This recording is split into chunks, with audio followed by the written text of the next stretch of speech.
Watu wengi wananiuliza imekuwaje kuwa mimi nimejua historia ya BAKWATA kwa kiasi hiki ambacho nimejua.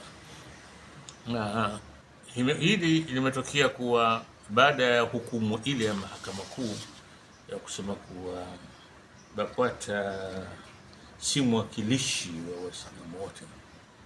Watu wamekuwa huyu anasema hili, wanasema na mimi naona nadhima ninaposoma ile mijadala na nikaona kuna mambo mengine watu wanasema kwa sababu hawajui historia ya BAKWATA, basi mimi husema hiki kilikuwa hivi na hiki kilikuwa hivi. Lakini kukujua kwangu ni kwa sababu wakati BAKWATA inaanzishwa mwaka 98 mimi na miaka 16. Lakini nilipokuja kupata akili zangu kuwa kijana na kitimamu na ninajua nini kinaendelea, mimi nilifanya utafiti wakati ndo naandika kitabu cha Abu Said. Na huwezi kuandika historia ya Waislamu na mchango wao katika kupigania uhuru wa Tanganyika bila kueleza baada ya uhuru kupatikana kilitokea nini.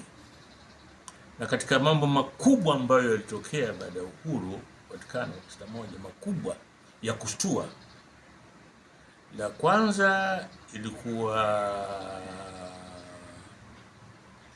kuvunjwa kwa baraza la wazee watano, la kwanza kubwa ile kwa Waislamu katika historia yao. La pili kubwa ni kuvunjwa kwa East African Muslim Society. Hapo unaweza kusema vile jambo kubwa baada ya uhuru kutokea kwa Waislamu ni mikutano miwili.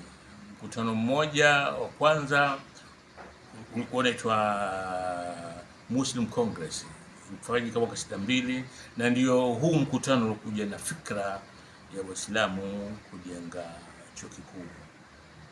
Na unaweza kusema mtu alikuwa amesimamia sana jambo hili alikuwa ni Sheikh Hassan bin Amir.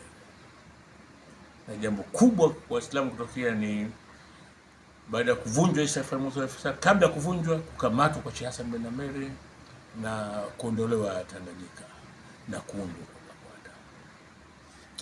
Sasa hivi ni vitu muhimu kuwa mtu asizungumze tu kama haijui historia. Lakini si mimi peke yangu najua historia hii. Dr. Mayanja Kiwanuka yeye aliandika thesis yake ya BA mwaka wa 73, inaitwa Islam Politics in Bukoba, na akaeleza kama alivyoeleza mwenyewe kwa nini serikali ilivunja East African Muslim Society na kuunda BAKWATA. Kaeleza mwenyewe. Basi mimi nilipoisoma ile nikaona na mimi vile vile hebu nijaribu kuandika kile nilichokijua. Na ndio nilipokutana na nyaraka za Bilal Rehani Waikela. Na nyaraka hizi zinaeleza toka siku ya kwanza ulipoanza mgogoro mpaka siku ya mwisho BAKWATA inaundwa. Sasa si kitu ambacho mtu unaweza ukanyanyuka tu ukasema kuwa BAKWATA kadha. Ujue sababu zile zilizoletea kwa nini East African Muslim Society imevunjwa na kwa nini serikali ikaunda BAKWATA.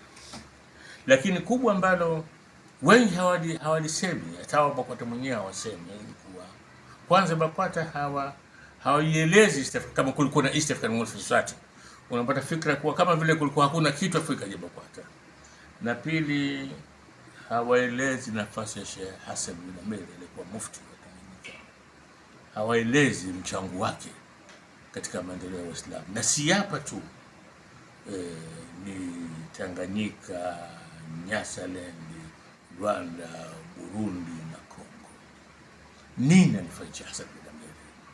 Sasa utakapomjua Sheikh Hassan bin Amir na utakapoleta ile historia ya kutaka kujenga chuo kikuu mwaka 68 na ikuwa East African Muslim Society imevunjwa wakati Waislamu wanajenga chuo kikuu, hapo unaweza kujiuliza iweje Waislamu waivunje waivunje taasisi yao iliyokuwa inajenga shule, inajenga chuo kikuu.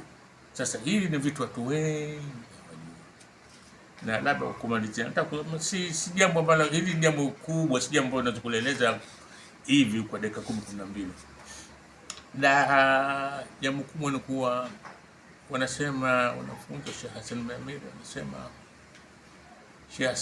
Sheikh Hassan bin Amir aliporudishwa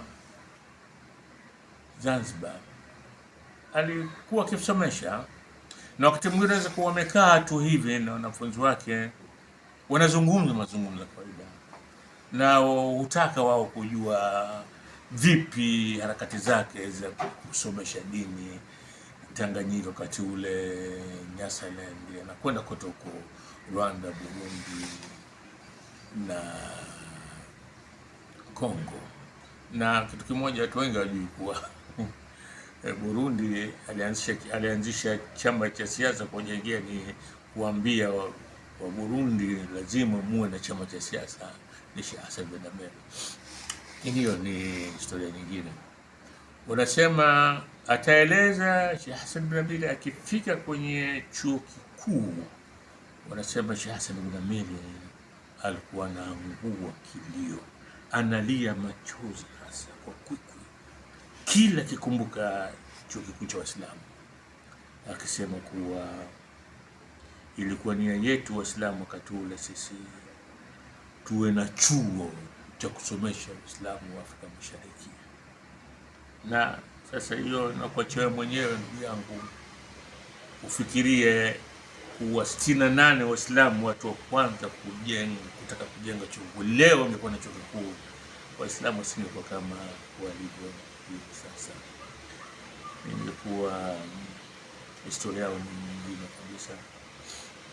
Basi nilitaka tu niseme hili mjue kuwa si kila mtu anaweza kuelezea historia ya BAKWATA, si kila mtu, kwa sababu hata wenyewe BAKWATA wanapozungumzia historia yao hata mara moja huwezi kusikia wakimletea Hassan bin Amir, wala huwezi kusikia wakitaja kuwa Waislamu walikuwa wanajenga chuo kikuu na ndio ikaja, huwezi kusikia.